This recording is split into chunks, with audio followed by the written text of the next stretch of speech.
Hadisdan, oyatdan gapiradi. Boshlashdi. Onasini avratidan boshlaydi-da, keyin bu yog'ini onasinikiga tiqadi. Eshak desa kimni tushunyapti xalq? Nega masalan eshak deganda ko'zini oldiga kimdir kelyapti? Qanchadan beri chiqyapti, mayli qo'y. Mayli degan sari onasini hayvonida yuribman deb o'ylayapti. Onang gemaroydir balkim, otang gemaroydir, sen gemaroydirsan balkim. Lekin agar orqangni qisib o'tira olmasang, sen bilan boshqa gaplashamiz. Shaxsan o'zim boshqa gaplashamay kerak. Sen yo'qsa men hech kimdan yozmayman. O'zing chiqib aytgansan, uchtasini ustidan yozganman. Men yozib qo'ydim mana etimga bitta. O gemeroy, sen men bilan yuzma-yuz kelsang, onani haqorat qilish qanaqaligini ko'rsataman senga. Shilpindiriq. Sen bilan gaplashamiz hali.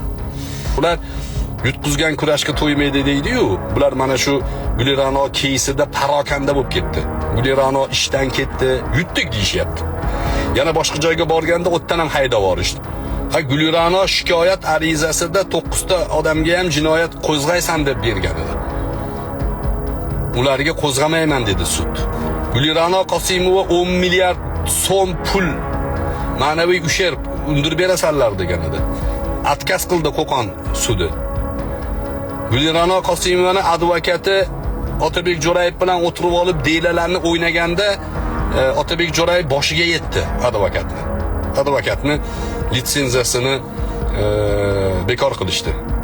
Sirojiddin Media boshqa masalalar bo'yicha kirib ketdi. Bu o'sha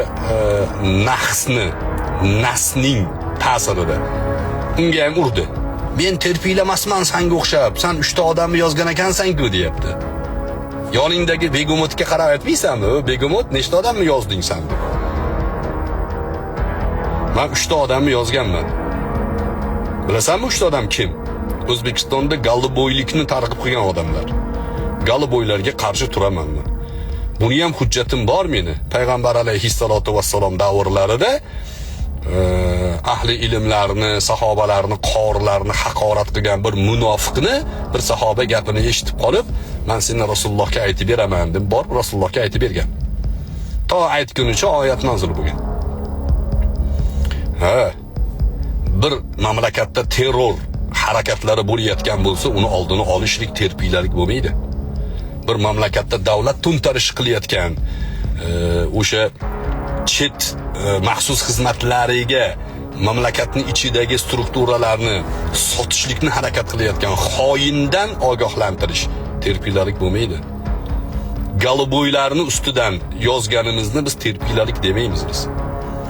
Bu millat zimmasidagi vazifa deymiz. Bizga tushdi bu vazifa, bu safar buni biz qilamiz deymiz. Bizdan keyingi bizga quloq solayotgan shogirdlarimiz bormi, avlodlarimiz bormi, hammasiga aytamizki, bularga qarshi keskin turlaring. Bularga qarshi keskin turlaring. Davlatni, jamiyatni, mamlakatni bulardan tozalalaring deymiz.